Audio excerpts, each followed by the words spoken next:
ក្នុងវីដេអូនេះអ្នកនឹងបានសិក្សាអំពីរបៀបរចនាអក្សរដែលជាមេរៀនទី3នៅក្នុងវគ្គសិក្សា HTML តោះយើងចាប់ផ្ដើមក្រឡេកទៅមើល text មួយចំនួន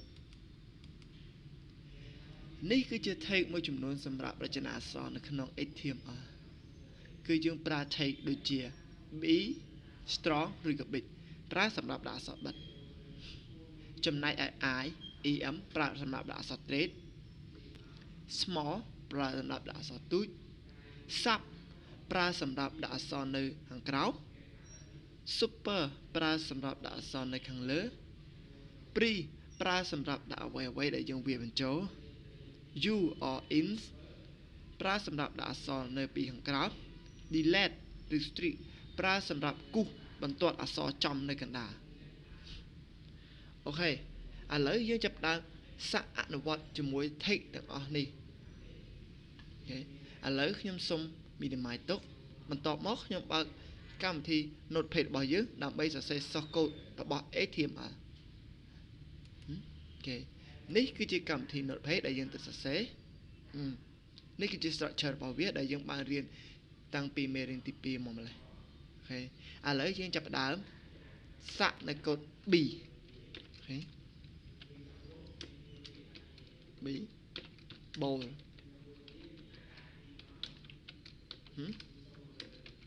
ហើយមួយទៀតខ្ញុំដាក់ពាក្យថា no more គឺ text ធម្មតាអូខេឥឡូវខ្ញុំចាប់ដើម save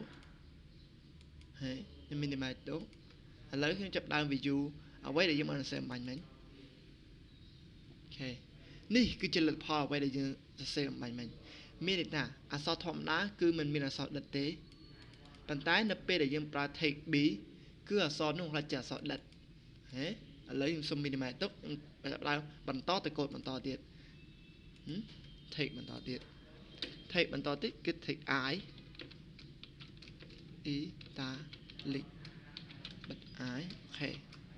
ខ្ញុំចាប់ដើម save វាហើយខ្ញុំ view ម្ដងទៀតហើយនេះគឺជាអ្វីដែលយើងបានសរសេរមានថា text I ប្រើសម្រាប់អក្សរ straight អ្នកមើលទៅមើលគឺមានលក្ខណៈជា straight ខុសពី text ធម្មតាសម្បត្តិវាអូខេឥឡូវខ្ញុំបន្តទៅទៀតខ្ញុំចាប់ដើមប្រើ text u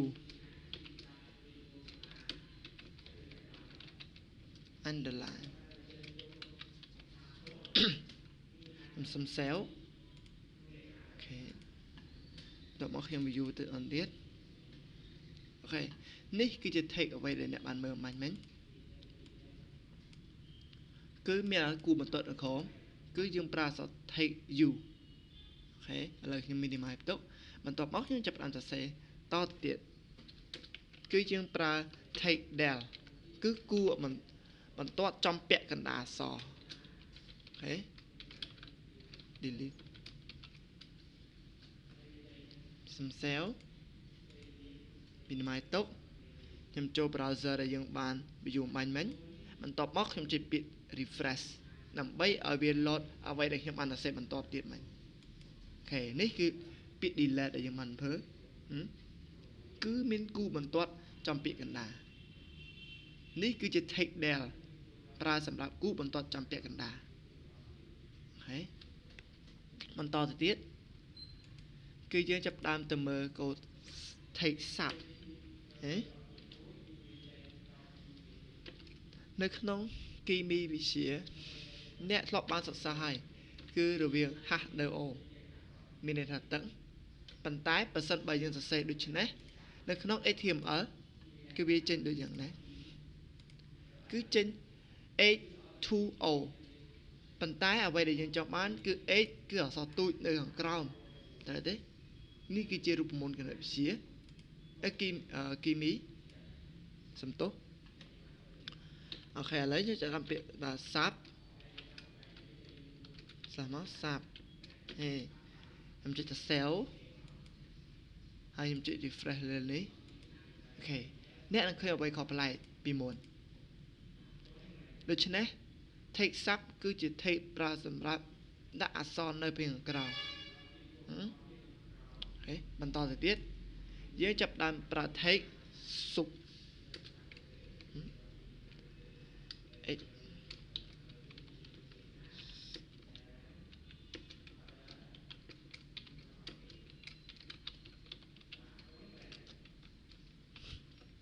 ខ្ញុំសុំ cell ខ្ញុំចុចពាក្យ refresh ដើម្បីឲ្យវា take refresh ឡើងវិញអូខេនេះគឺជា take sub ដែលអ្នកបានប្រើបាយមិញ sub sup អូខេគឺអ្នកនឹងឃើញអ្វីនៅពីខាងលើខាងនេះអញ្ចឹងមានន័យថា take sub គឺជា take ប្រើសម្រាប់ដាក់អក្សរនៅពីខាងលើតោះយើងចាប់ដើមកលេចទៅមើល take free ដែលជា take ចុងក្រោយមកអស់នៃការរចនាអក្សរ take របស់យើងមុននឹងបង្ហាញពី take free ខ្ញុំសូមលុបអ្វីដែលយើងបានសរសេរបាញ់មិញសិនអូខេហើយខ្ញុំវាយពាក្យថា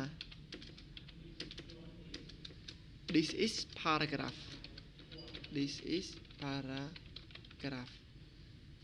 ហេបន្តមកទៀតខ្ញុំសូម copy វារៀងច្រើនបន្តិច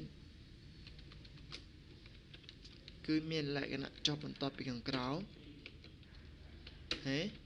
អ្នកទាំងអស់គ្នាគឺសូមធ្វើតាមនេះមកហេខ្ញុំសូម save បន្តមកទៀតខ្ញុំចាប់ដើម view មើលតើវាមានលក្ខណៈចេញដូចយ៉ាងម៉េចនៅពេលដែលខ្ញុំមិនប្រើ take អ្វីទាំងអស់ហេអ្នកចាប់ដើមមើលគឺមានលក្ខណៈបន្ទាត់តែមួយប៉ុន្តែនៅក្នុង soft code គឺយើងបានសរសេរចុះបន្ទាត់ប៉ុន្តែវាមិនបានចុះតាមយើងទេដូច្នេះនៅក្នុង HTML ប្រសិនបើយើងមិនបានប្រើ take អ្វីទាំងអស់គឺ take របស់យើងគឺនៅតគ្នារហូតទោះបីយើងជាចុះបន្ទាត់ឬក៏ដក clear ក៏ដោយអូខេប៉ុន្តែឥឡូវនេះខ្ញុំចាប់ដើមប្រើ take free តើវាមានលក្ខណៈខុសយ៉ាងម៉េចដែរខ្ញុំសូមប្រើ take free ហេបន្ទាប់មកទៀតខ្ញុំបិទនៅខាងចុង take អ្វីដែលយើងបាននេះសរសេរគឺ take free